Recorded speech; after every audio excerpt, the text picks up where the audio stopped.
ഇപ്പോൾ Kozhikode mayor doctor Beena Philip telephone ലൈനിലുണ്ട്. Mayor, ഈ സംഭവം അറിഞ്ഞിരുന്നോ?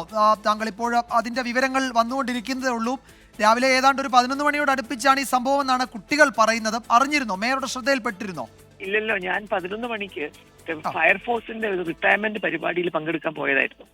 ഞാനിപ്പോ തിരിച്ചു വരുന്നേ ഉള്ളൂ. അത് ഞാൻ അറിഞ്ഞില്ല, ഇപ്പൊ പറയുമ്പോഴാണ് അറിയുന്നത്. എന്തായാലും വളരെ മോശമായി എന്നുള്ളത് നമുക്ക് എന്ത് പറയാൻ. അങ്ങനെ കുട്ടികളെ തട്ടിക്കൊണ്ടുപോലും ബീച്ചിൽ നിന്ന് ഒരു സംഭവം ആദ്യമായിട്ടാണ് കേൾക്കുന്നത്. ഇത്രയധികം ആൾക്കാർ വന്ന് താമസിച്ചിട്ടും നാടോടികൾ താമസിച്ചിട്ടും അങ്ങനെ ഒരു സംഭവം അവിടെ നടന്നതായി അറിയില്ല ഈ അടുത്ത കാലത്തൊന്നും.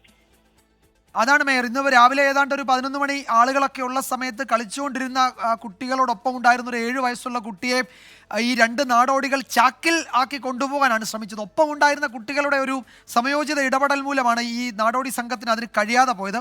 ആ 2 പേരെയും പോലീസ് അറസ്റ്റ് ചെയ്തിട്ടുണ്ട്. മംഗലാപുരം സ്വദേശികളാണ് എന്ന് പറയുന്നു. അവർ മലയാളം പറയുന്നുണ്ട്. അപ്പോൾ കഴിഞ്ഞ കുറച്ച് നാളായി ഇവരോട് ഉള്ളവരാണ് എന്നാണ് പോലീസും സംശയിക്കുന്നത്. ഏതായാലും അവരെ കസ്റ്റഡിയിൽ എടുത്തിട്ടുണ്ട്. അങ്ങനെ ഒരു ആശ്വാസം കൂടിയുണ്ട് ഈ ഘട്ടത്തിൽ മേയർ.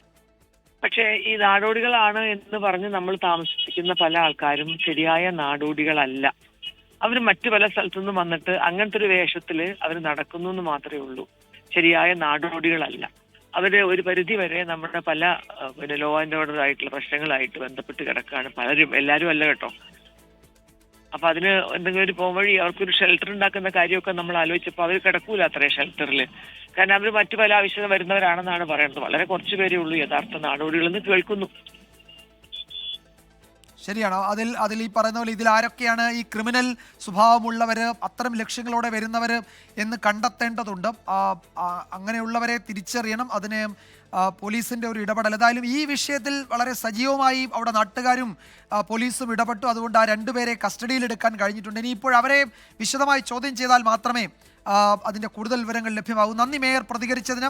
ഒരുപക്ഷെ മേയർ മറ്റ് ചില മീറ്റിങ്ങുകളിലായിരുന്നതുകൊണ്ട് വിവരങ്ങൾ ശേഖരിക്കുന്നതേ ഉള്ളൂ. ഏതായാലും പ്രാഥമികമായി നമുക്ക് ലഭിച്ച വിവരങ്ങൾ തന്നെയാണിത്. അപ്പോൾ ഒരു 7 വയസ്സുകാരനെ തട്ടിക്കൊണ്ടുപോകാനാണ് ശ്രമിച്ചത്. ബീച്ചിൽ, കോഴിക്കോട് ബീച്ചിൽ കളിച്ചുകൊണ്ടിരിക്കുമ്പോഴാണ് ഈ ഉച്ചയോട് അടുപ്പിച്ച ഈ സംഭവം ഉണ്ടായത്.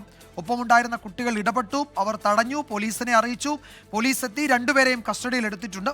ഇനി വിശദമായി ചോദ്യം ചെയ്യുമ്പോൾ ഇതിന് പിന്നിൽ ആരൊക്കെ, എവിടുന്നൊക്കെ വരുന്നു, എന്താണ് ഇവരുടെ മറ്റു വിശദാംശങ്ങൾ എന്നൊക്കെ അറിയാൻ കഴിയൂ.